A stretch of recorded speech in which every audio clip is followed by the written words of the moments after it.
pertama-tama kita harus pahami bahwa ini adalah aspirasi, ya. Para purnawirawan ini tidak melakukan pemberontakan, tidak melakukan pengkhianatan terhadap negara, tapi menyampaikan aspirasi. Dan aspirasi itu disampaikan kedua jurusan, yaitu kepada Presiden Republik Indonesia dan kepada masyarakat. Karena mereka umumkan juga di masyarakat. Saya kebetulan hadir juga. Dan pembicaraan ini sudah lama, saya pernah diundang sekitar bulan Februari kalau tidak salah. Itu pembicaraan mengenai hal ini dan kemudian mereka baru mengumumkannya pada bulan April. Jadi ada waktu berpikir mendalam juga. Dan yang menandatangani itu luar biasa. 103 jenderal angkatan darat, mulai dari brigjen sampai jenderal, kemudian 73 laksamana, 65 marsekal, dan kemudian 91 setingkat kolonel.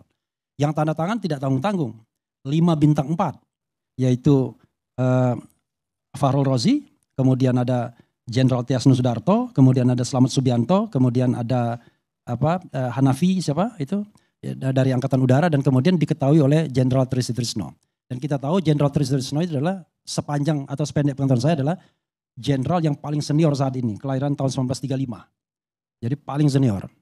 Kita tahu Prabowo sendiri Presiden Republik Indonesia kelahiran tahun 1951. Nah, saya menganggap ini bukan masalah main-main, pasti masalah serius yang sudah mereka pikirkan. Oke, poin ke-8, impeachment terhadap Gibran. Bahasa konstitusionalnya adalah pemberhentian presiden dan atau wakil presiden. Para jenderal menggunakan kata dicopot, tapi kita lihat substansinya saja.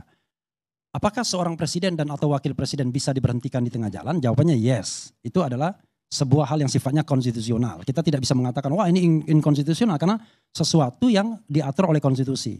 Jadi berhentinya presiden itu bisa fixed term, waktunya selesai, atau dia mengundurkan diri atau dia diberhentikan.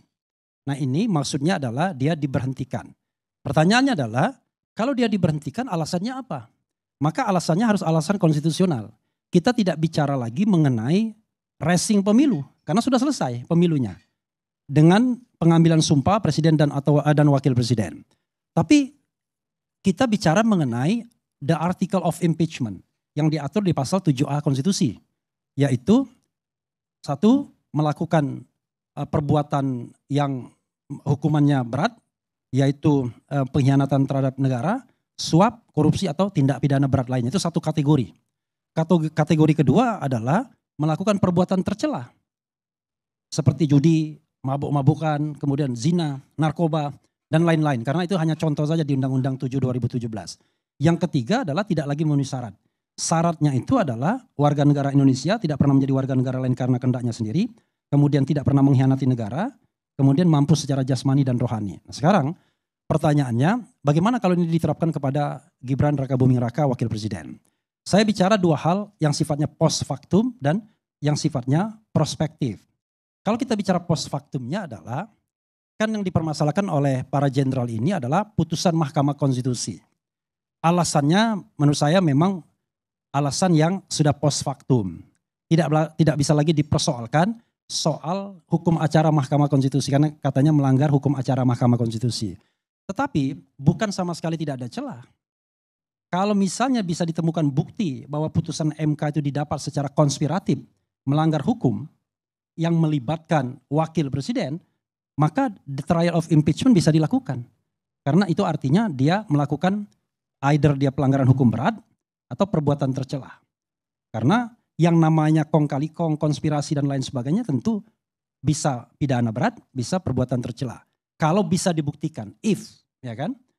Jadi kenapa kemudian indikatornya kok kalau bisa dibuktikan?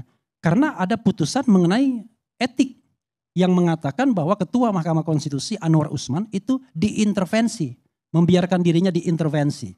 Jadi dalam hal ini, kalau seandainya kita misalnya suatu saat ingin mengadakan investigasi yang sifatnya independen, misalnya hak angket DPR misalnya ingin melakukan investigasi, bisa jadi peristiwa itu dibuka kembali dan kemudian ditemukan bukti bahwa terjadi perbuatan-perbuatan ilegal, inkonstitusional yang manfaatnya kemudian diambil oleh wakil presiden sekarang.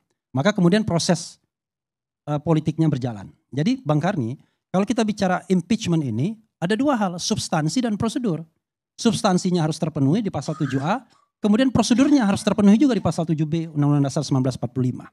Nah itu yang sifatnya post factum, sesuatu yang sudah lewat. Tapi yang prospektif ke depan bukan tidak ada, potensinya ada. Ya, pertama, saya menengarai 3 hal yang bisa menjadi potensi. 1, soal yang terkait dengan Fufu Fafa. Ya, bukannya itu sudah 5-10 tahun yang lalu? Iya, tetapi hingga hari ini Wakil Presiden tidak mengakui bahwa itu adalah akun dia. Lagi-lagi Roy Suryo mengatakan 99,9% itu adalah akun Gibran Rakabuming Raka. Maka Gibran bisa dikategorikan melakukan kebohongan publik. Tidak perlu dipidanakan, cukup di-impeach karena melakukan perbuatan tercela karena dia melakukan kebohongan publik. Itu satu kategori. Yang lain lagi misalnya, orang mulai meributkan mengenai ijazahnya lagi. Jadi kita misalnya berdiskusi mengenai apakah Gibran ini pernah punya ijazah SMA atau tidak. Karena faktanya dia tidak pernah tamat SMA di Indonesia. Lalu pergi ke Singapura, pergi juga ke Australia. Maka bisa dilihat tuh dokumen yang dia serahkan itu apa. Awalnya kan kita percaya bahwa dia adalah S2 dari Sydney University. Tapi ternyata itu cuma setingkat SMK saja.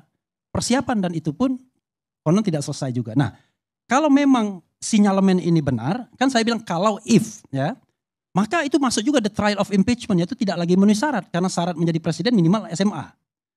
Nah, yang ketiga yang bisa juga membuat ini dipersoalkan, ini mohon maaf, ini under table pembicaraan soal drug. Ya, ini kan pembicaraan under table. Saya katakan pembicaraan under table. Jadi jangan dipercaya. Tapi kalau itu memang benar, ya nggak bisa. Itu perbuatan tercela seperti judi, mabuk-mabukan dan lain sebagainya. Nah, yang berikutnya adalah agak spekulatif saya katakan, yaitu syarat mampu secara jasmani dan rohani. Secara jasmani mungkin dia nggak ada masalah.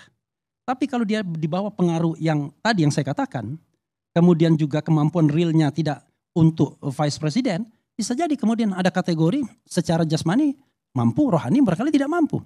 Makanya jangan heran ada pengamat yang mengatakan Prabowo mulai menyingkirkan Gibran. Dan Gibran tidak banyak dilibatkan dalam pengambilan keputusan negara. Bahkan kemarin ke Vatikan, ketika pemakaman Franciscus, kan harusnya kalau seandainya seorang presiden itu tidak mampu, tidak bisa berangkat, ya vice presiden yang menggantikan. Tapi yang menggantikan ini mantan presiden. Yang ketika berangkat itu seharusnya dia menghadiri sidang gugatan perbuatan melawan hukum di Pengadilan Negeri Surakarta. Jadi hal-hal seperti ini, baik itu post factum maupun sifatnya prospektif, maka saya katakan secara substantif masih ada peluang untuk mengimpeach Gibran. Cuman masalahnya adalah apakah prosedurnya, politiknya bisa berjalan atau tidak. Kalau prosedurnya kan 2/3 dari anggota DPR yang sekurang-kurangnya 2/3 setuju. Kemudian dibawa ke Mahkamah Konstitusi 90 hari, Mahkamah Konstitusi mengatakan iya. Balik lagi ke DPR, kalau DPR-nya tidak masuk angin maka sidang MPR untuk memberhentikan. Nah, ini adalah soal prosedur di mana politik dan hukum kemudian berjalan bersamaan. Bukan bersamaan, berjalan bergantian. Politik dulu, hukum dulu, politik lagi. Kalau seandainya memang dikatakan berat, ya itu kita tergantung konstelasi politik sekarang. Tapi kalau saya menyitir Bambang Pacul misalnya, politik Indonesia kan cuma ditentukan 5 orang saja. Atau kalau mau jumlah parlemen di kita 8 partai, ya 8 saja. 1 Megawati Soekarno Putri, 2 sesuai dengan urutan pemilu ya, Bahlil, 3 Prabowo Subianto, kemudian 4 Surya Paloh, 5 Muhaimin Iskandar, kemudian barangkali kalau PKS bukan presiden PKS-nya, tapi barangkali Habib ya kan. Kemudian yang ke-7 Zulkifli Hasan, ke-8 mungkin bukan AHY tapi SBY. Kan itu saja sesungguhnya. Dan peran Prabowo Subianto tidak hanya sebagai Presiden Republik Indonesia, tetapi salah satu partai di parlemen bahkan bisa dibilang pemimpin koalisi juga sangat signifikan. Masalahnya adalah apakah ada keinginan Prabowo untuk menggantikan Gibran karena ibarat ban serep, ya kan, he is not workable. Nggak jalan ini barang, kan kira-kira begitu. Padahal saya pengen menghadapi bagaimana merealisasikan asta cita, saya pengen yang workable, wakil presiden yang workable misalnya. Kan bisa kemungkinan itu. Nah itu kalau kita bicara tentang impeachment terhadap wakil presiden.